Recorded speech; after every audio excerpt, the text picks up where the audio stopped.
দর্শক, আজকের ভিডিওতে আমি আপনাদেরকে মানুষের বুদ্ধি কাটিয়ে বানানো এমন কয়েকটা জিনিসপত্র দেখাবো যেগুলো দেখলে আপনারা একদমই অবাক হয়ে যাবেন। তাই এই ভিডিওটি না টেনে পুরোপুরি দেখতে থাকুন।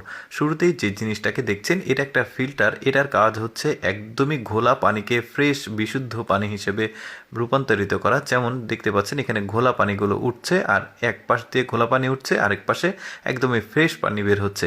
এটা মূলত বন্যা কবলিত এলাকাতে বিশুদ্ধ পানির সংকট হলে এই ধরনের জিনিসগুলো কিন্তু খুবই কাজে আসবে। এরপরে যেই জিনিসটাকে দেখাবো, দেখুন এইটা কতটা বুদ্ধি খাটিয়ে এই বোতলটাকে আসলে তৈরি করা হয়েছে। দেখুন মাছগুলো এই বোতলের ভেতরে প্রবেশ করছে, বোতলের ভিতরে খাবার দেওয়া আছে, আর এই মাছগুলো ভেতরে প্রবেশ করলে আর বের হতে পারছে না, আটকে যাচ্ছে। কি চমৎকার একটা বুদ্ধি! দেখুন তুলছে আর ভেতরে প্রচুর মাছ আসলে আটকে গেছে। এই লোকটা এমন একটা খাঁচা বুদ্ধি খাটিয়ে বানিয়েছে, এই খাঁচার মধ্যে মুরগি, হাঁস, কবুতর যেটাই হোক প্রবেশ করতে পারবে, কিন্তু তারা বের হতে পারবে না। দেখুন বুদ্ধিটা কেমন, ওই যে দেখাচ্ছে, মানে বের হতে গেলে ওইটা আটকে যাবে, ওই যে রড দেওয়া আছে সেটাতে। মানে কতটা বুদ্ধি খাটিয়ে বানিয়েছে, আমি আসলে ভাবলাম যে আপনাদেরকেও দেখাই, বেশ চমৎকার।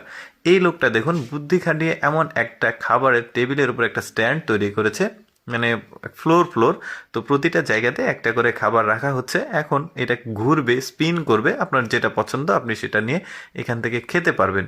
চমৎকার বুদ্ধি ছিল। এরপরে দেখুন ইট তৈরি করার জন্য, একদম সহজে তৈরি করার জন্য এমন একটা মেশিন সে তৈরি করেছে। এগুলোতে কিন্তু কোনো প্রকার প্রযুক্তি নাই, জাস্ট বুদ্ধি খাটিয়ে বানানো। দেখুন ইটটা কত কম সময়ের মধ্যে হয়ে যাচ্ছে। আমাদের দেশে আসলে ইট তৈরি করতে অনেকটা সময় লাগে, ওরা এই বুদ্ধিটা করেছে। দেখুন এই লোকটা বুদ্ধি খাটিয়ে এমন একটা চুলা তৈরি করেছে। এই চুলার 3টা পার্ট রয়েছে, সেটাও দেখাবে। উপরের পার্টে কিন্তু আসলে রান্নাটা হবে, আর মাঝখানে যে পার্টটা বের করছে ওইটা হচ্ছে লাকড়ি বা খড়ি, আঞ্চলিক ভাষায় যেটাই বলেন, সেটা দিয়ে আগুন দেওয়া হয়। ওই উপরে রান্না হবে, আর নিচে একটা মানে ড্রয়ার রয়েছে, সেখান থেকে ছাই বের করা হবে। এই লোকটা দেখুন এমন একটা দরজা তৈরি করেছে বুদ্ধি খাটিয়ে, কীরকম ফ্লেক্সিবল মাল্টি ফাংশনাল একটা দরজা বানিয়েছে।